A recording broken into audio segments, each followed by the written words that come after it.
दौरा उज़्बेकिस्तान के दौरान समरकंद में पहला दिन काफ़ी मसरूफ़ रहा। वज़ीर-ए-आज़म पाकिस्तान शहबाज शरीफ की जानिब से ट्वीट किया गया है। उन्होंने कहा है कि दोस्त ममालिक के सरबराहों और आलमी लीडर से मुलाकातें हुई हैं। सरमायाकारी और तिजारत के फ़रोग़ पर इत्तफ़ाक़ किया गया। आलमी माहौलियाती तब्दीलियों के बायस सैलाब की तबाहकारियों से आगाह किया। खुराक और तवानाई का बहरान तरक्की के एजेंडे में बड़ी रुकावट है। वज़ीर-ए-आज़म पाकिस्तान शहबाज शरीफ की जानिब से इन ख़यालात का इजहार अपने ट्विटर पैगाम में किया गया है। उन्होंने कहा है कि दौरा उज़्बेकिस्तान के दौरान समरकंद में पहला दिन काफ़ी मसरूफ़ रहा। दोस्त ममालिक के सरबराहों और आलमी लीडर से मुलाकातें हुई। सरमायाकारों और तिजारत के फ़रोग़ पर इत्तफ़ाक़ किया गया है। वज़ीर-ए-आज़म ने कहा है कि आलमी माहौलियाती तब्दीलियों के बायस सैलाब की तबाहकारियों से आगाह किया। खुराक और तवानाई का बहरान तरक्की के एजेंडे में बड़ी रुकावट है। Army chief general Qamar Javed Bajwa ने हंगरी के वज़ीर ख़ारजा और कमांडर डिफेंस फोर्सेस से मुलाकातें की। मुलाकातों के दौरान बाहमी दिलचस्पी और पेशा वराना अमूर पर तबादला ख्याल किया गया। जनरल कमर जावेद बाजवा का कहना था कि हंगरी ने तिजारत, ज़राअत और आबी वसाइल की मैनेजमेंट टेक्नोलॉजी में ताउन की पेशकश की, जिससे माहौलियाती असरात पर काबू पाने में मदद मिल सकेगी। हंगरी ने पाकिस्तानी तलबा के लिए स्कॉलरशिप 200 से बढ़ाकर 400 कर दिए, जिस पर आर्मी चीफ ने दोस्त मुल्क के नेक जज्बात और ताउन पर इजहार तशक्कुर किया। चेयरमैन पीटीआई इमरान खान ने कहा है कि कुछ लोग शहबाज शरीफ को आइंस्टाइन समझते थे कि आते ही सब ठीक कर देंगे। पैसे मांगने के अलावा हुकूमत की कोई पॉलिसी नहीं। IMF ने भी कह दिया पाकिस्तान इंतशार की तरफ बढ़ रहा है। शफाफ इलेक्शन ही दलदल से निकलने का वाहिद रास्ता है। हमें दीवार से लगाया जा रहा है। फाशिस्ट रवैया जारी रहा तो ज़्यादा देर सब्र नहीं कर सकते। अवाम को कॉल देना ही पड़ेगी। जो इस वक्त हुकूमत बैठी हुई है, इसकी क्रेडिबिलिटी ना पाकिस्तान के अंदर रही है ना बाहर रही है। बड़े बड़े मुजरिम ऊपर बैठे हुए, 60% कैबिनेट जमानत के ऊपर है। इन सारों को अब समझ आ गई है कि ये जो तहरीक इंसाफ की मकबूलियत है, अब इसको मुकाबला नहीं कर सकते। कई ऐसे यहाँ लोग बैठे हुए थे, वो समझते थे कि आइंस्टाइन के बाद दूसरा आदमी शहबाज शरीफ आएगा, एकदम सारा मुल्क ठीक कर देगा। सैलाब के ऊपर इनके पास तो कोई प्लान ही नहीं है अभी तक। सिर्फ एक ही रोड मैप नज़र आ रहा है कि पैसे मांग रहे हैं दुनिया से कि जी हमें किसी तरह पैसे दे दो। वो जो सेक्रेटरी जनरल यूनाइटेड नेशंस का आया था, उसका वो कपड़े ही, वो बाजू नहीं छोड़ रहा था शहबाज शरीफ को क्योंकि पैसे मिल जाए। 18% से सेंसिटिव प्राइस इंडेक्स गई है 45% पे, 0.6% पे ग्रोथ रेट चली गई है। वर्ल्ड बैंक और IMF अब कह रही हैं कि पाकिस्तान इंतशार की तरफ जा रहा है। जल्दी से जल्दी इलेक्शन करवाएं पाकिस्तान को इस दलदल से निकालने के लिए। जितनी ये देर करते जाएंगे बुरान बढ़ता जाएगा। ऐसा ना वक्त आ जाए कि सबके हाथ से ये निकल जाए। जिस तरह के हमें दीवार से लगाया जा रहा है, केसेस की बारिश हुई है, इससे मुल्क नहीं सुधरने लगा। कोई नहीं रोक सकता इस मुल्क में इंतशार को अगर इसी तरह ये चलते रहे। ये ज़्यादा देर अब हमारा सब्र नहीं रहेगा। अगर ये इसी तरह चलते रहे और मुल्क को इसी तरह नीचे ले जाते रहे तो हमें फिर एक कॉल देनी पड़ेगी अपनी आवाम को। की रहनुमा मरियम नवाज़ का कहना है कि इमरान खान फितना, इंतशार, फॉरेन फंडेड और पाकिस्तान की तबाही है। इन्हें डॉलर देकर मुल्क को तबाह करने के लिए लॉन्च किया गया। कोई भी पाकिस्तानी इनके शर से महफूज नहीं। PTI की 2 सूबों में हुकूमत है, मगर सैलाब ज़दगान की मदद की बजाय पतली गली से निकल गए हैं। किसी की इज्जत उछाल कर बाद में मुआफ़ी मांगना इनका शेवा है। तौहीन अदालत का कानून सबके लिए बराबर होना चाहिए। सियासत एक इबादत है, मगर मज़हब का ज़ाती मकासद के लिए इस्तेमाल दुरुस्त नहीं। टीवी पे बैठ के एक टेलीथॉन कर दी, 5 अरब रुपए जमा हो गए। बाद में पता चला कि वो 5 अरब रुपए जो हैं वो सोशल मीडिया के ऊपर वो इमदाद भी डाउनलोड हो गई, राशन के पैकेट भी सोशल मीडिया पे बट गए और फिर सोशल मीडिया पे ही वो बांटे गए। और असल में क्या हुआ कि जो टैक्स पेयर का पैसा है जो इस वक्त आपको लगाना चाहिए था सैलाब ज़दगान के ऊपर, आप उसकी एक्सपेंस के ऊपर आप इमरान खान साहब हेलीकॉप्टर यूज़ करते हैं, गाड़ियाँ यूज़ करते हैं, सिक्योरिटी यूज़ करते हैं और जाते हैं फ़ोटो सेशंस के लिए। एक शख्स जो कि फितना है, इंतशार है, तबाही है पाकिस्तान की, और फिर ऊपर से फॉरेन फंडेड है। जिस शख्स को पाकिस्तान को तबाह करने के लिए, पाकिस्तान की सियासत को तबाह करने के लिए, पाकिस्तान के इंस्टीट्यूशंस को तबाह करने के लिए, पाकिस्तान की जो मॉरल फैब्रिक है, जो पाकिस्तान की सोसाइटी है, उसको तबाह करने के लिए, पाकिस्तान की नई नस्ल को तबाह करने के लिए पैसे देकर, डॉलर्स देकर लॉन्च किया गया है। प्राइसेस ड्रॉप करके चला गया। और आप ये देखें आज तक पाकिस्तान की मईशत उस अटैक से संभल नहीं पाई। तो अगर हुकूमत में हो तो पाकिस्तान की तबाही करेगा, हुकूमत से बाहर हो तो जत्थे लेकर हमला आवर होगा। इलेक्शन कमीशन ने NA-31 पेशावर में PTI के जलसे में ज़ाब्ता अखलाक की खिलाफ वर्जी पर इमरान खान समेत वज़ीर आला खैबर पख्तूनख्वा और दीगर वज़रा को 50-50 हज़ार रुपये जुर्माना कर दिया। पेशावर में डिस्ट्रिक्ट मॉनिटरिंग ऑफिसर ने PTI के जलसे से मुतल्लिक केस की समाअत की। इमरान खान के वकील ने बताया कि इमरान खान के पास सरकारी ओहदा है, ना ही जलसा हल्का NA-31 की हदूद में किया गया। डिस्ट्रिक्ट मॉनिटरिंग ऑफिसर ने मुख्तसर फैसले में PTI के पेशावर जलसे को ज़ाब्ता अखलाक की खिलाफ वर्जी करार देते हुए इमरान खान और वज़ीर आला खैबर पख्तूनख्वा पर 50-50 हज़ार रुपये जुर्माना आयद कर दिया। फैसले में 10 वज़रा और मुशीरों पर भी 50-50 हज़ार रुपये जुर्माना आयद किया गया। इमरान खान ने कौमी असम्बली से बायकॉट सेनेट को फाल रखने की ख्वाहिश का इजहार कर दिया है। साबिक वज़ीर आज़म ने पार्टी सेनेटर्स को मुतहरिक रहने की हिदायत कर दी। चेयरमैन PTI इमरान खान ने गिरती मईशत और महंगाई को ज़ेर बहस लाने के लिए सेनेट का इजलास बुलाने की रिक्वेजिशन जमा कराने की हिदायत कर दी। मुआशी बदहाली और बढ़ती महंगाई को सेनेट के फ्लोर पर उठाने की भी हिदायत दी। चेयरमैन PTI ने पार्टी सेनेटर्स के इजलास में डॉक्टर शहजाद वसीम को खुसूसी हिदायत जारी की और इंसानी हुकूक, दाखिला, कानून और इंसाफ की कमेटियों को भी फाल करने की हिदायत की। चौधरी शुजात हुसैन ने कहा है कि सियासतदानों को इदारों के मामलात में दखलंदाजी नहीं करनी चाहिए। साबिक वज़ीर आज़म का एक बयान में ये कहना था कि इदारों पर तनकीद से मुल्की मुफाद को नुकसान पहुँचने का ख़तरा होता है, जिसका फ़ायदा पाकिस्तान के दुश्मन अनासिर उठा सकते हैं। TV और अखबारात में हसास मामलात को मौजू बनाकर गुफ्तगू की जाती है। चौधरी शुजात का कहना था किसी भी तबके को तनकीद का निशाना नहीं बनाना चाहिए। तमाम सियासतदान इस रविश को ख़त्म करने का अहद करें।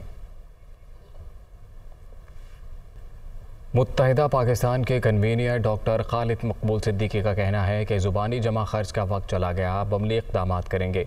इन हालात में हुकूमत किस तरह चल पाएगी? वज़ीर आज़म मकतूल कारकुनान के अहल खाना को खुद आकर जवाब दें। वो मकतूल कारकुन के घर ताज़ियत के बाद मीडिया से गुफ्तगू कर रहे थे। इस हुकूमत में और पिछली हुकूमत में जाने की हमें बड़ी वजह हमारे 200-225 लापता लोग, हुकूमतों के साथ रहने की एक वजह ये यरगमाल बने हुए हमारे लापता साथी। वज़ीर आज़म पाकिस्तान से मुमलिकत से, रियासत से सिर्फ ये सीखना और पूछना चाहते हैं कि हमारा इस वक्त क्या जुर्म था जिसकी वजह से आपने हमें ये कौन सा पैगाम दिया है। वज़ीर आज़म साहब, हमें भी कोई जवाब बताएं कि हम आपका साथ क्यों दें। आपका साथ। Surgeon general Pakistan army lieutenant general Nigar Johar ने सिंध और बलोचिस्तान के सैलाब से मुतासरा इलाकों का दौरा किया। ISPR के मुताबिक सर्जन जनरल ने बलोचिस्तान में नसीराबाद और डेरा मुराद जमाली में आर्मी के फील्ड मेडिकल कैंप्स का मुआयना किया। सिंध में और छोर बदीन और हैदराबाद में मुख्तलिफ मेडिकल कैंप्स का दौरा भी किया। लेफ्टिनेंट जनरल निगार जौहर का कहना था ख़ास तौर पर नौज़ायदा बच्चे और ख़वातीन सैलाब से शदीद मुतासिर हुई हैं, इन्हें खुराक की दस्तयाबी यकीनी बनाई जाए। उन्होंने डॉक्टर्स को हिदायत दी कि हैज़ा और टाइफाइड से मुतासरीन को वैक्सीन लगाएँ। सदर मुमलिकत ने सिंध के सैलाबज़दा इलाकों का दौरा किया। दादू में गुफ्तगू करते हुए आरिफ अलवी का कहना है कि सिंध में फसलों और खैबर पख्तूनख्वा में इंफ्रास्ट्रक्चर का ज़्यादा नुकसान हुआ। मुतासरीन को रिलीफ फराहम करने के लिए हुकूमत भरपूर कोशिश कर रही है। मुस्तकबिल में सैलाब के नुकसानात से बचने के लिए डैम्स बनाना होंगे। यहाँ पर अब वो बारिश की कैफियत और सैलाब की कैफियत है, पानी रुका हुआ है, तो सिंध के अंदर बहुत क्रॉप्स का बेइंतहा नुकसान हुआ है जो दूसरी जगहों पर मुझे नज़र नहीं आया। KP के अंदर स्ट्रक्चरल डैमेज ज़्यादा हुआ, मगर यहाँ पर जो फसल का नुकसान है वो बहुत है।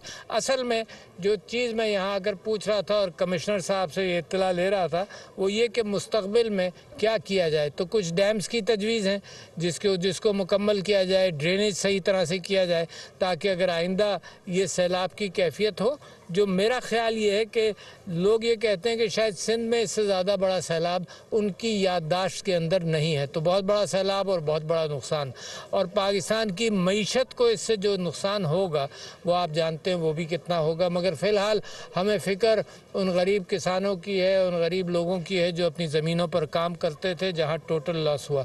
तो हुकूमत इसके लिए प्रोग्राम भी बना रही है, BISP के ज़रिए रकूमात दी जानी शुरू हुई हैं, लोन्स के हवाले से भी फ़िक्र की जाएगी। मैं समझता हूँ ये एक आजमाइश है जिस पे हम सब मिलकर कोशिश करेंगे तो बेहतर होने का इम्कान है।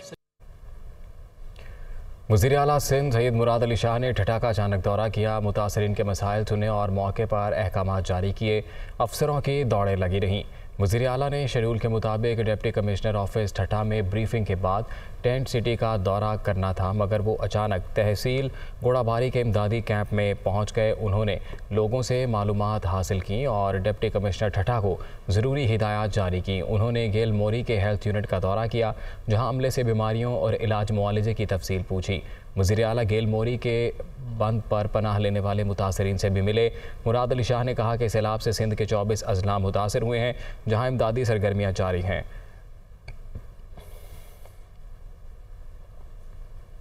अमरीका और मुत्तहिदा अरब अमारात से मज़ीद 5 परवाज़ें सैलाब ज़दगान के लिए इमदादी सामान लेकर कराची पहुँच गईं। अमरीका से सैलाब ज़दगान के लिए 3 इमदादी परवाज़ें कराची एयरपोर्ट पहुँची। NDMA के नुमाइंदों और पाक फ़ौज के अफसरान ने इमदादी वसूल किया। अब तक मजमूई तौर पर अमरीका से 5 परवाज़ें कराची पहुँच चुकी हैं। अमारात से मज़ीद 2 परवाज़ें इमदादी सामान लेकर कराची पहुँची। एयरपोर्ट पर UAE रेड क्रिसेंट के सरबराह और पाकिस्तानी हुकाम ने इस्तकबाल किया। UAE से अब तक 26 इमदादी परवाज़ें कराची पहुँच चुकी हैं। PTI सिंध के सदर अली जैदी का कहना है कि सिंध में सैलाब मुतासरीन का बुरा हाल है, इनकी मदद के लिए सिंध हुकूमत कहीं नहीं है। कराची में प्रेस कॉन्फ्रेंस करते हुए अली जैदी का कहना था, सैलाब से मुतासरा इलाकों में सिंध हुकूमत का नामो निशान मौजूद नहीं। जैकबाबाद से मंछर झील तक पानी ही पानी है। 15 साल में कोई वाटर रिजर्वायर नहीं बनाया गया। मुतासरा इलाकों में NGOs काम कर रही हैं, सिंध हुकूमत गायब है। उन्होंने अवाम से अपील की, सैलाब मुतासरीन की मदद के लिए आगे आएँ। वफाकी वज़ीर मवासलात ने नेशनल हाईवे अथॉरिटी कराची का दौरा किया। सैलाब के बायस हाईवेज़ की सूरत हाल का जायज़ा लिया गया। मौलाना असद महमूद को ब्रीफिंग में बताया गया कि नेशनल हाईवे का 70% हिस्सा सैलाब के बायस मुतासर हुआ। NHA अमला दिन रात नेशनल हाईवे समेत दीगर शाहराहों को बहाल करने में मसरूफ़ है। मेहरान हाईवे पर सिंगल ट्रैक होने की वजह से हैवी ट्रैफिक नहीं चल सकती। वफाकी वज़ीर मवासलात का कहना था कि सूबाई और मकामी हुकूमतों से मिलकर सड़कों की तामीर के लिए मुकम्मल ताउन किया जाएगा। सक्खर हैदराबाद मोटरवे मंसूबे पर काम शुरू करना अव्वलीन तरजीह है। सिंध के सैलाब ज़दा अजला में महकमा सेहत ने डॉक्टर्स और पैरामेडिकल स्टाफ भर्ती करने का फ़ैसला कर लिया है। सिंध के 23 अजला में महकमा सेहत 2550 आसामियों पर भर्ती करेगा। तमाम अजला के MBBS डिग्री होल्डर्स बग़ैर किसी इम्तिहान के 1 लाख रुपये माहाना पर भर्ती होंगे। डॉक्टर्स और दीगर स्टाफ की भर्ती 89 रोज़ के लिए होगी। तमाम तर भर्तियाँ आफत ज़दा इलाकों में की जाएंगी।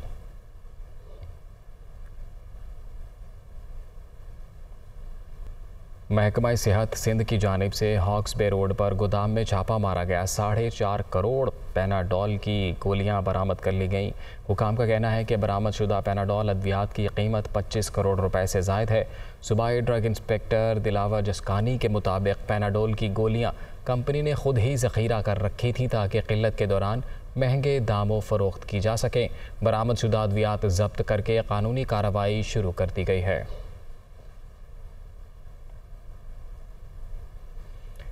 जमात इस्लामी ने कराची में डेंगू और मलेरिया के ख़िलाफ़ स्प्रे मुहिम का आगाज़ कर दिया है। हाफिज़ नईम का कहना था कि शहर में मच्छरों की बहुतात है, हुकूमत कुछ करने को तैयार नहीं। स्प्रे की गाड़ियों की रवानगी के मौके पर अमीर जमात इस्लामी कराची ने कहा कि शहर में मच्छरों की बहुतात से शहरी शदीद ज़हनी और जिस्मानी अजियत का शिकार हैं। कराची में गंदगी के बायस डेंगू में मुसलसल इजाफा हो रहा है। मच्छर मार स्प्रे मुहिम अगले 10 दिन तक जारी रहेगी। टेस्ट लेबॉरेटरीज़ भी कायम कर दी गई हैं, जहाँ से रियायती कीमत पर टेस्ट किए जा रहे हैं।